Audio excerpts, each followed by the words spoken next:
ಸಿದ್ದರಾಮಯ್ಯ ಅವರಿಗೆ ಸಂಕಷ್ಟವನ್ನ ತಂದೊಡ್ಡುತ್ತಾ ಮೂಡ ಹಗರಣ ಅನ್ನುವಂತಹ ಪ್ರಶ್ನೆ ಇದ್ದೇ ಇದೆ.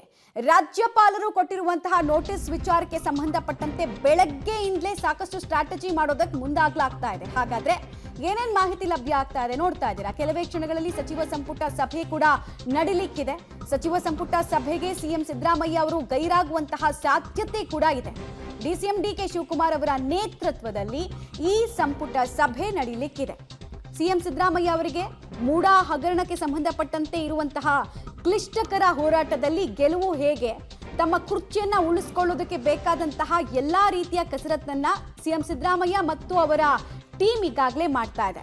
ಕೆಲವರು ಈಗಾಗಲೇ ಈ ಪ್ರಾಸಿಕ್ಯೂಷನ್ಗೆ ಸಂಬಂಧಪಟ್ಟಂತೆ ಅಪಸ್ವರವನ್ನ ಕೂಡ ಎತ್ತಿದ್ದಾರೆ. ಹಲವು ಕಾರ್ಡ್ಗಳನ್ನ ಪ್ಲೇ ಮಾಡೋದಕ್ಕೆ ಮುಂದಾಗ್ತಾ ಇದ್ದಾರೆ. ಈ ಬೆನ್ನಲ್ಲೇ ಸಚಿವ ಸಂಪುಟ ಸಭೆಯನ್ನ ಕರೆಯಲಾಗಿದೆ.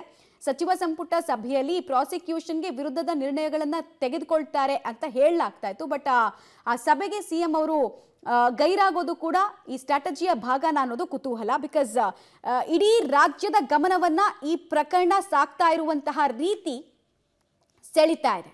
ಕಾರಣ ಗವರ್ನರ್ ಅವರ ಅಂಗಳಕ್ಕೆ ಚೆಂಡು ತಲುಪಿರೋದು. ಟಿ.ಜೆ. ಅಬ್ರಹಾಂ ಅವರು ಒಂದು ಪ್ರೈವೇಟ್ ಕಂಪ್ಲೇಂಟ್ ಅನ್ನ ಗವರ್ನರ್ಗೆ ಕೊಟ್ಟರು. ಇಲ್ಲಿ ಈ ರೀತಿ ಅಕ್ರಮ ಆಗಿದೆ, ಇದಕ್ಕೆ ಸಂಬಂಧಪಟ್ಟಂತಹ ಡಾಕ್ಯುಮೆಂಟ್ ಅಂತ. ಇದೇ ಪತ್ರವನ್ನ ಆಧರಿಸಿ ಸಿಎಸ್ಗೆ ಮೊದಲು ಪತ್ರವನ್ನ ಬರೀತಾರೆ ಗವರ್ನರ್.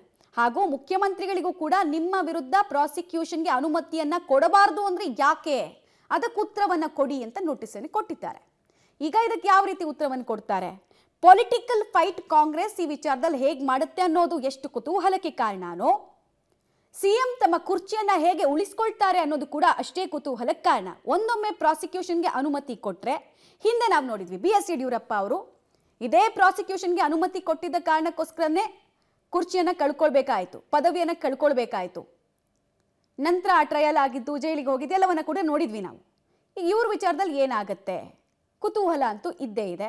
ಮತ್ತೆ ಗವರ್ನರ್ ರೈಟ್ಸ್ ಬಗ್ಗೆ ಅನೇಕ ಸಚಿವರು ಮಾತಾಡೋದಕ್ಕೆ ಸ್ಟಾರ್ಟ್ ಮಾಡಿಬಿಟ್ಟಿದ್ದಾರೆ. ಕೌನ್ಸಿಲ್ ಮಿನಿಸ್ಟರ್ಸ್ ಏನು ಹೇಳ್ತಾರೆ ಅದನ್ನ ಆಧರಿಸಿ ಗವರ್ನರ್ ತಮ್ಮ ಹಕ್ಕನ್ನ ಅಥವಾ ತಮ್ಮ ಡ್ಯೂಟೀಸ್ ಅನ್ನು ಮಾಡಬೇಕು ಅಂತ ಪ್ರಿಯಾಂಕ್ ಖರ್ಗೆ ಆದ್ಯಾಗ ಅನೇಕರು ಹೇಳ್ತಾ ಇದ್ದಾರೆ. ಆದರೆ ಹಾಗಿಲ್ಲ. ಅದು ಸೆಕ್ಷನ್ 150 ಇಂದ 167 ತನಕ ಗವರ್ನರ್ ರೈಟ್ಸ್ ಬಗ್ಗೆ ಉಲ್ಲೇಖ ಇದೆ. ಡೀಟೇಲ್ಸ್ ಕೊಡ್ತಾರೆ. ನೇರ ಸಂಪರ್ಕದಲ್ಲಿ ಜಾಯ್ನ್ ಆಗ್ತಾ ಇದ್ದಾರೆ ಸುಕೇಶ್. ಒಂದ್ ಕಡೆಗೆ ಸಚಿವ ಸಂಪುಟ ಸಭೆಗೆ ಮುಖ್ಯಮಂತ್ರಿಗಳು ಗೈರು, ಅದಕ್ಕೆ ಏನೇನು ರೀಸನ್ ಸಿಗ್ತಾ ಇದೆ. ಇನ್ನೊಂದು ಕಡೆಗೆ ಪೊಲಿಟಿಕಲ್ ಫೈಟು ಹಾಗೆ ಲೀಗಲ್ ಫೈಟ್ ಅನ್ನ ಸಿಎಂ ಹಾಗೂ ಕಾಂಗ್ರೆಸ್ ಹೇಗ್ ಮಾಡುತ್ತೆ ಈ ಪ್ರಕರಣದಲ್ಲಿ ಅನ್ನೋದು ಕುತೂಹಲ. ಮಮತಾ, ಮೊದಲನೇದಾಗಿ ಕಾನೂನಾತ್ಮಕ ಹೋರಾಟ ಅಂದರೆ ಏನಾದರೂ ರಾಜ್ಯಪಾಲರು ಪ್ರಾಸಿಕ್ಯೂಷನ್ಗೆ ಪರ್ಮಿಷನ್ ಅನ್ನು ಕೊಟ್ಟಿದ್ದೇ ಹೌದಾದರೆ ಅದು ಲೀಗಲ್ ಫೈಟ್. ಎಲ್ಲಿ ಅರ್ಜಿಯನ್ನು ಸಲ್ಲಿಸಬೇಕು, ಪ್ರಾಸಿಕ್ಯೂಷನ್ ಪರ್ಮಿಷನ್ನ ಸ್ಟೇ ಮಾಡಿಸುವಂಥದ್ದು ಹೇಗೆ, ಇವೆಲ್ಲವೂ ಕಾನೂನಾತ್ಮಕವಾದ ಹೋರಾಟಗಳಾಗಿರುತ್ತೆ. ಪೊಲಿಟಿಕಲ್ ಫೈಟ್ ಅಂದರೆ ನೀವು ಸಹಜವಾಗಿ BJP ಇದರಲ್ಲಿ ಕೈವಾಡ ಇದೆ ಅನ್ನುವಂಥದ್ದು, ಅಥವಾ ಗವರ್ನರು ರಾಜಕೀಯ ಪ್ರೇರಿತವಾಗಿ ಕೊಟ್ಟರು ಅನ್ನುವಂಥದ್ದು, ಅದನ್ನು ಹೇಗೆ ಕೌಂಟರ್ ಮಾಡಬೇಕು, ಜನರಿಗೆ ತಲುಪಿಸಬೇಕು, ಜನತಾ ನ್ಯಾಯಾಲಯಕ್ಕೆ ಹೋಗಬೇಕು, ಜೊತೆಗೆ ರಾಜಕೀಯವಾಗಿ ಪ್ರತಿಭಟನೆಗಳನ್ನ ಮಾಡಬೇಕು ಅನ್ನೋದು ಒಂದು ಭಾಗವಾದರೆ, ಸಹಜವಾಗಿ ಪಾಲಿಟಿಕ್ಸ್ಗೆ ಉತ್ತರ ಅನ್ನೋ ರೀತಿಯಲ್ಲಿ BJP ನಾಯಕರಿಗೆ ಬೇರೆ ಯಾವುದಾದ್ರೂ ಹಿಂದಿನ ಸರ್ಕಾರದ ಹಗರಣಗಳು ಅಥವಾ ಅಕ್ರಮಗಳು ಇತ್ತು ಅನ್ನುವಂಥ ದಾಖಲಾತಿಗಳನ್ನ ಇಟ್ಕೊಂಡು ಮಾಡಬಹುದಂಥ ಹೋರಾಟ, ಅದು ತನಿಖೆ ಅಸ್ತ್ರ ಇರ್ಬೋದು ಅಥವಾ ಬೇರೆ ರೀತಿಯಲ್ಲಿ ಖಾಸಗಿಯಾಗಿ ಕೂಡ ದೂರು ಅಥವಾ ಪ್ರತಿದೂರಿನ ವಿಚಾರ, ಹೀಗೆ ರಾಜಕೀಯವಾಗಿ ಬೇರೆ ಬೇರೆ ಆಯಾಮಗಳಿರ್ತವೆ ಪೊಲಿಟಿಕಲ್ ಫೈಟ್ ಅಥವಾ ರಾಜಕೀಯ ಸಂಘರ್ಷ ಅಂತ ಹೇಳಿದಾಗ.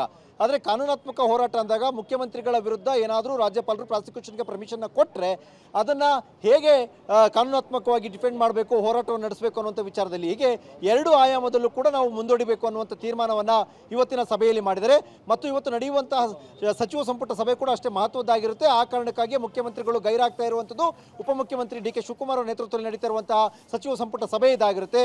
ಒನ್ ಲೈನ್ ರೆಸೊಲ್ಯೂಷನ್ ಅಂದರೆ ಇದನ್ನು ಪ್ರಾಸಿಕ್ಯೂಷನ್ಗೆ ಕೊಡಬೇಕು ಅನ್ನುವಂಥ ನಿರ್ಣಯ ಏನಿದೆ, ಅಥವಾ ನೀವೇನು ಮಾಹಿತಿಯನ್ನು ಕೇಳಿದಿರಿ ಅಥವಾ ನೋಟಿಸನ್ನು ಕೊಟ್ಟಿದ್ದೀರಿ ಅದರ ಸರಿತಪ್ಪುಗಳೇನು ಅನ್ನೋದರ ಜೊತೆಗೆ ಇದನ್ನು ಪ್ರಾಸಿಕ್ಯೂಷನ್ಗೆ ಕೊಡಬಹುದಾದಂಥ ಪ್ರಕರಣ ಅಲ್ಲ ಅನ್ನುವಂತಹ ಆನ್ಲೈನ್ ರೆಸೊಲ್ಯೂಷನ್ ಅನ್ನು ಮಾಡಿ ಆನಂತರ ಪತ್ರ ಮುಖೇನವಾಗಿ ಮುಖ್ಯಮಂತ್ರಿಗಳು ಅದನ್ನು ರಾಜ್ಯಪಾಲರಿಗೆ ತಲುಪಿಸಬೇಕು ಅನ್ನುವಂಥ ತೀರ್ಮಾನ ಮಾಡಿರುವಂಥದ್ದು.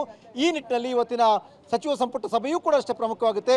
ಮುಂಚಿತವಾಗಿ ನಡೆದ ಸಭೆಯಲ್ಲೂ ಕೂಡ ಎರಡು ನಿರ್ಣಯವನ್ನು ಪಾಸ್ ಮಾಡಿಕೊಂಡಿದ್ದಾರೆ. ಮೊದಲನೇದಾಗಿ ರಾಜಕೀಯದ ಯಾವ ರೀತಿಯ ಸಂಘರ್ಷವಾದರೂ ಸರಿ ಅದನ್ನು ಫೇಸ್ ಮಾಡೋಣ, ಕೌಂಟರ್ ಮಾಡೋಣ. ಎರಡನೇದಾಗಿ ಕಾನೂನಾತ್ಮಕ ಹೋರಾಟ ಮಾಡೋಣ.